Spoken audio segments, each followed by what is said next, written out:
See, I was born on the 31st of December, 1917.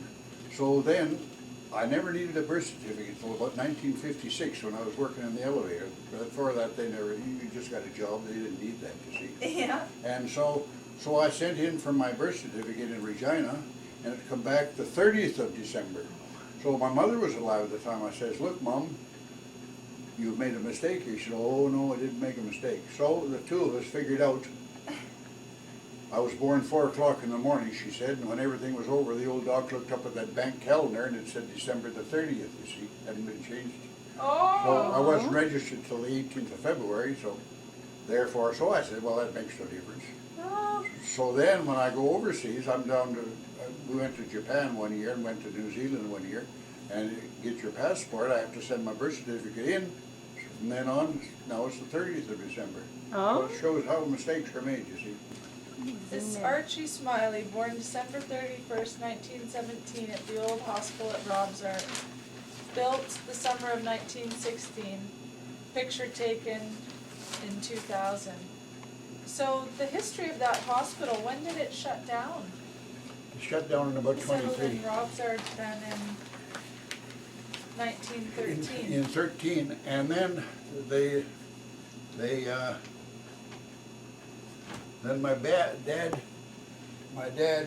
bought a new Democrat at that time. You know, that's I don't know why they called him a Democrat, but the four-wheel like a bigger buggy. You know, bought a new Democrat in 1914, and there was no crop or anything around there, so they drove back. Them and the two kids, they drove back to Minot, North Dakota with this new Democrat and a team of horses. Took them 10 days going down. And then they got work over there and they never come back till the spring of 15. By that time the railroad had come to Robsart, so they come in, they shipped the Democrat back and sold the horses down. Then they come back on the train in 1915, they come to Robsart again. And then we stayed there. Then the farm was 12 miles north of Robsart. So there, we stayed there, and they built a school. We didn't have any school till my dad built the Clear Valley School in the spring of 1924. Oh. And that's when I started school, after this new school. And at first we didn't have no desks at all. They had just shelves around the wall because the desk hadn't got there yet from the supply. So the first, and that was for about, that was the end of that era, I think, for about 3 months. When I went to start school, we had slates at that time. Mm-hmm. Then they done away with the slates that year in 24 in that country school. And then we had scribblers after that, of course. Oh, okay. So then, when he built the school, then I went to school there, my sisters too.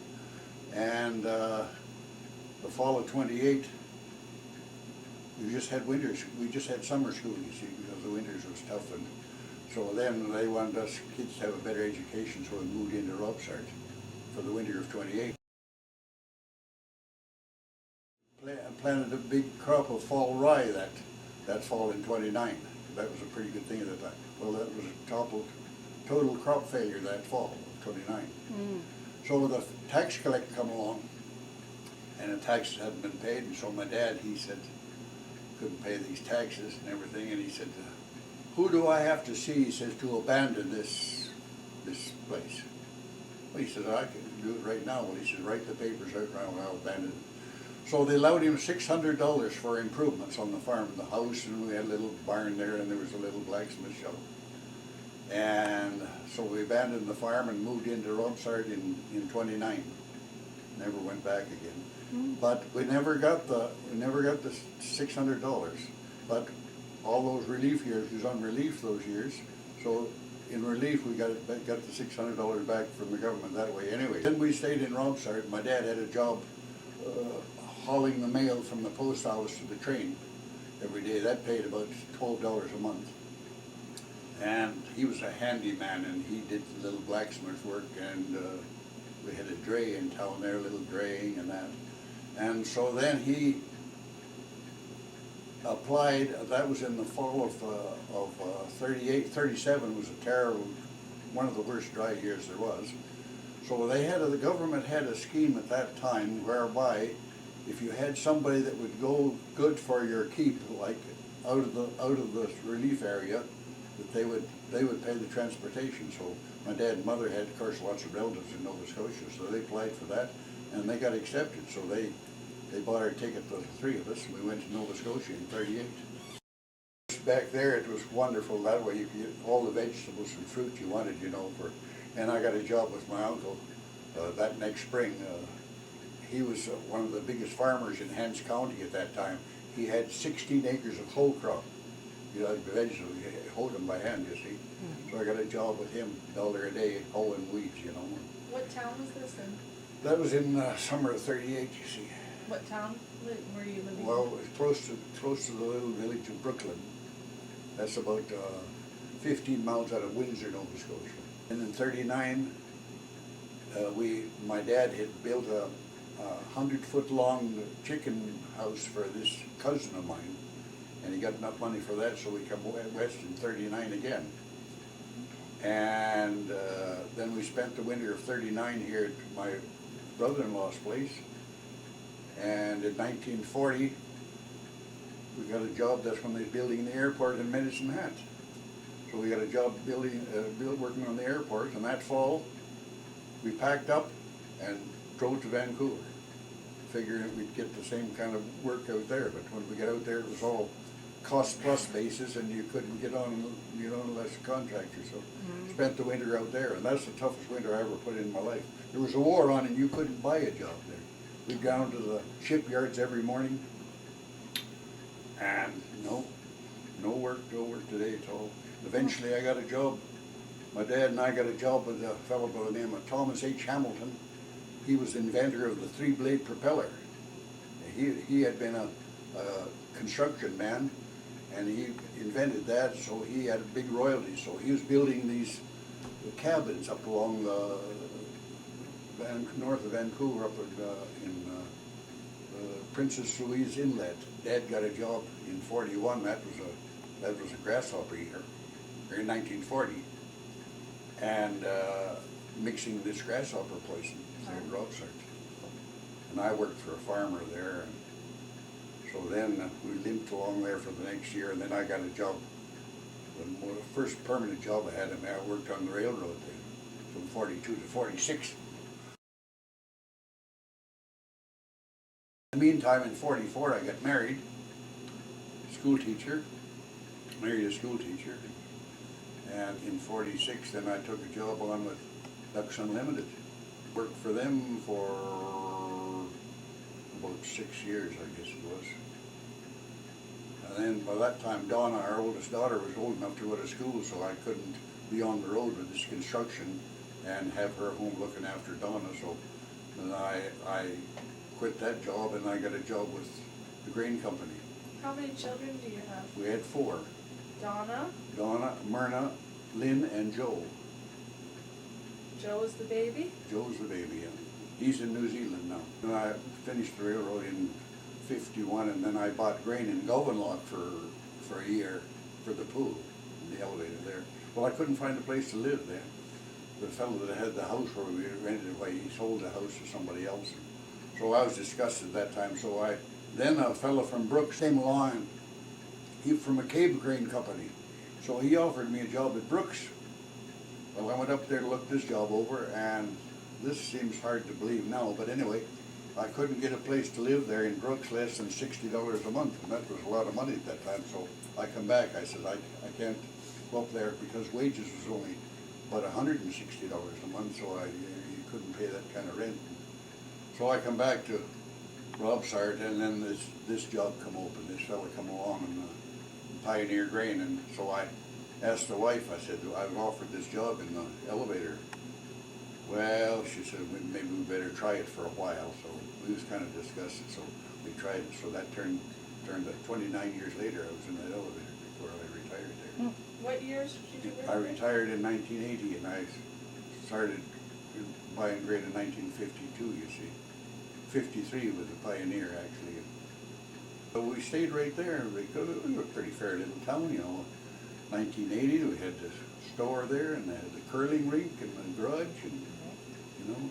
Well, then the town started slipping downhill, and so then in 1990, let's see, 1996, we decided to move in here. My daughter and I bought this house in here, and then Who taught you how to play fiddle? I self-learned. I never took a lesson in my life. And as time went on, well, I know what key I'm playing in, and I know what key the music's written in that, but I can't read music. When did you start playing? I started playing in about 1932, I think. What were some of the favorite when you used to play dances? Favorite tunes or favorite dances, you mean? Both. Yeah. Well, at that time, and the same yet, the dances we play for up here is old-time music. There was another thing. My dad had a violin. He'd heard one time, he said, a fellow that plays the fiddle is no good for nothing else, so he kind of lost interest. But anyway, he had this fiddle and never had a case for it, of course. That was on the farm, and he had it hanging on the wall, this fiddle, and the school teacher was there this time, and this neighbor guy come down there, and somewhere they was tussling around there, and it was her birthday, and he was going to give her a spanking or something. Anyway, they bumped into this wall and hit this violin, smashed this violin, you see. So then he heard of a fellow by the name of Sidney Eagle in Maple Creek that fixed violins. So he said, well, we'll send it in there. So we sent it in to this Eagle, and of course that was the tough times, really tough times then. So I don't know how much was against it, but anyway, we couldn't ever reclaim it. So when I went to Nova Scotia, by that time I had a couple other fiddles, and I wrote a letter into this Eagle, and I said that I would like that for a keepsake, that fiddle. And I said, I've got 2 other violins here. I will give you these other 2 violins for the repairs that are against that one. And he accepted. He said, yes, I'll do that. But that's the time that we left for Nova Scotia, so I never did get my dad's fiddle back again. I took those fiddles and I traded. And then after later years, well, when I was in the elevator even, I was just for a hobby, I was rebuilding fiddles, buying fiddles and repairing them. And at my sale in Robsart in '97, I had 16 violins. So did your parents farm or ranch? Yeah, well, my dad, when he come out here, like in 13, they had a quarter section there, which is 160 acres. Well, they had a half section actually, and he farmed some, but not too much. You know, the most he ever had broke was about 80 acres, I think. And that was 12 miles north of Robsart, and that was just a rock pile up there, lots of rocks. And then it was bad for frost in the fall lots of times. See, Gilchrist have it now as a lease, you know, it's good cattle country. There they froze out a couple of times, you know, in the fall, and it'd freeze up there in the hills where it wouldn't freeze below them. And of course 12 miles from town, at that time there was no trucks or anything, and hardly any roads, you know, and haul 60 bushel of wheat if you had it, 12 miles to town. Oh, yeah, real hardships, you know. What are some of the ways that they coped with those hard times? Government relief, you see. Yeah. Now there was a fellow by the name of Albert Vingy. He was, well, his dad had a little farm, I guess, west of Robsart. But anyway, I didn't know. He had passed on years ago. And this Albert, he just stayed out in this little shack about 2 miles west of Robsart. And he'd walk into Robsart about every day, play a little pool or something like that. He was reasonably young. I suppose he was in his 40s or early 50s. And he'd get relief, and his relief check was $6.80 a month, and he lived on that. Plus, in the fall, they would chip in some apples and fruit and stuff from Ontario, you know, help out. And then the government, you get a clothing order in the fall, they give you so many dollars to buy a new pair of jeans or whatever, you know. And we was on, the 3 of us, my dad and mother and myself, our relief check was $12.80 or $12.90 a month. Plus my dad had this job hauling this mail, so we got by, but just got by, I'll tell you that. And my dad run the livery barn in Robsart there for about 3 years. And there's a fellow north of Robsart that hauled the mail from Belongi School through to Robsart. And he would put his team in the barn when he came into town. And so he never had money, so his wife would send in a 10-pound crock of butter every once in a while to pay for this, for the barn, and that was 10 cents a pound she charged. It was $1 for this 10-pound good dairy butters. And then I'd go to I was a young fella, I'd go to the dances, and some people would come to the dances and they'd put their saddle horse and that in the barn. So it was my job after the dance, 2 o'clock in the morning, to go up to the livery barn and collect the dues as they took their horses out of the barn, you see. You just couldn't find money nowhere, but once the war broke out in '39, lots of money. We worked on the airport in Medicine Hat, and that was a cost-plus basis, and they just wasted money. Ooh. I worked as a carpenter, and I got 90 cents an hour for a 10-hour day, which was the best job I ever had. You know, I had lots of money at that time. But my dad, he was a good carpenter, but he was scared to go up in the air, so he thought maybe he'd have to go up in the air, you know.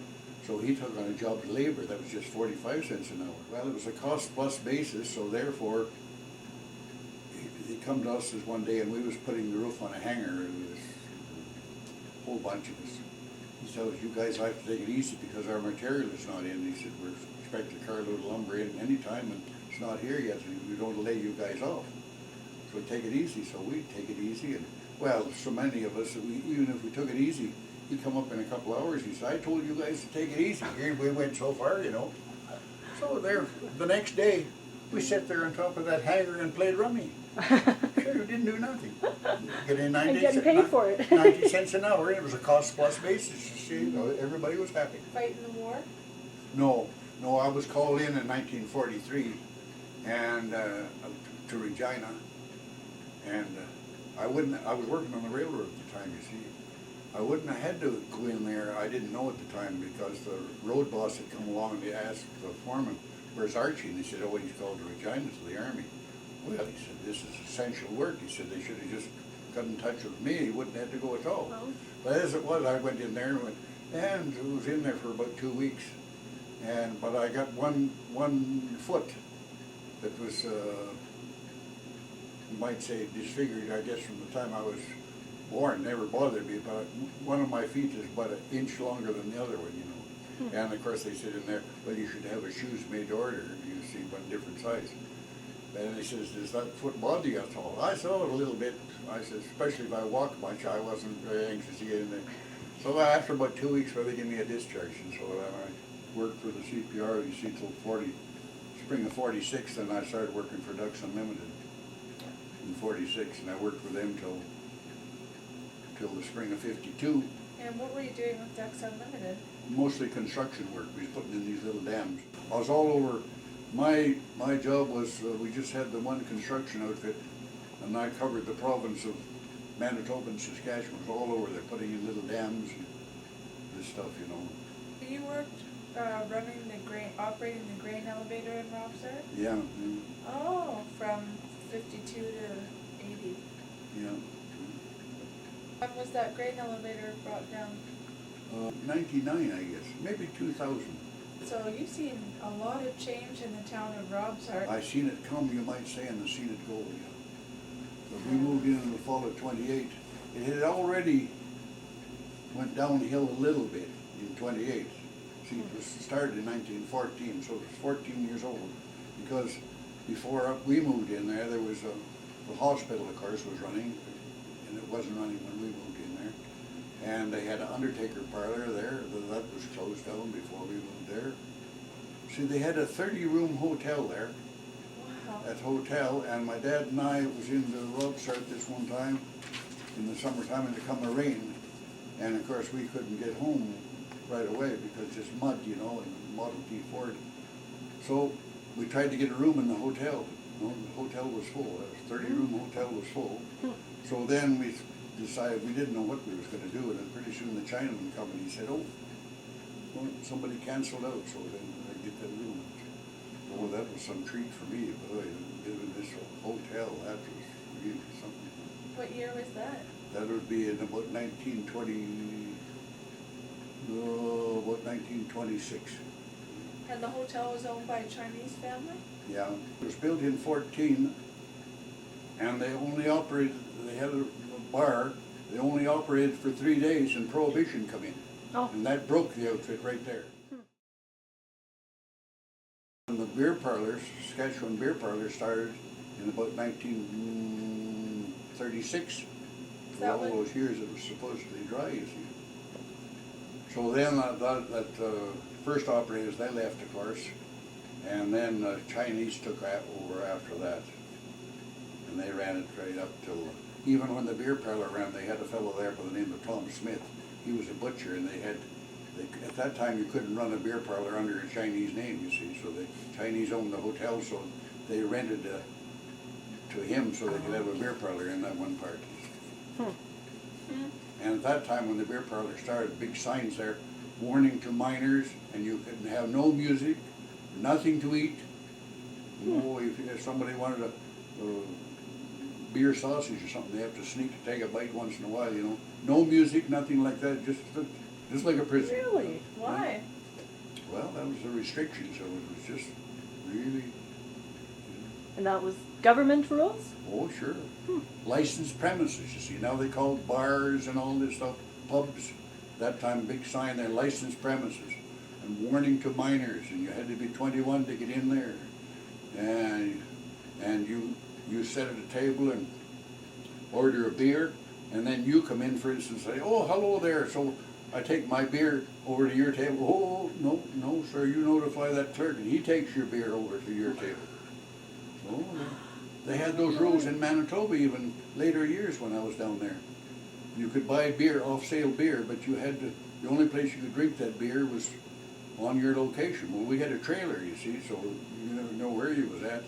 So we used, I remember, Lot 84 Charleswood, Manitoba. That was outskirts of Winnipeg. So we used it on our address if we bought any beer to take home. Even though beer was supposed to make things more lively, it's like a Oh. somber occasion. Really restricted, you see. And of course they had hours, you see. The beer parlor would open 11 o'clock in the morning and close at 10 o'clock at night. And we played for several dances in that country. And of course then we used to start the dance. No use starting the dance much before 10 o'clock because till the bar closed. And then we'd play it through and then stop at midnight for lunch and then play through till 2 or 3 o'clock in the morning. That was the length of your dances. And then I remember playing in Vidora one night, 3 of us, and there come a storm, and they took up a collection. We played right through till 7 o'clock in the morning. People couldn't get home in the storm, you know, so we made more with the collection than we did for what we charged for playing the dance. Did you play with a band, the same Yeah, group we of had people? a little orchestra, ABC orchestra, just 3 of us. Oh, For Archie, and B for Bill Brown, and then there was a George Cunningham, so Cunningham George. So those 3 letters was A, B, C, and then orchestra. We had that from about, let's see, about 46 to 50 or something like that. I got a school picture here in the room, I can show you that. oh, I'd love to see Rob's that. Art School in 1930. Younger people than you actually can't understand, you know, you say, oh, there was a schoolhouse there, and there was a schoolhouse there, and why are those schools so close together? But when you was walking or riding a horse or something, it wasn't that close either. No. Yeah, exactly. See, when we was on the farm, we walked 2.25 miles to school in the summertime, of course. But I can say that I've lived through a very interesting period of time. I don't think that we'll say the next, I'll just say 80 years. Next 80 years, in that time, I don't think there'll be that much changes as there is. But possibly there will be. We can't imagine what's coming, you know.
Yeah.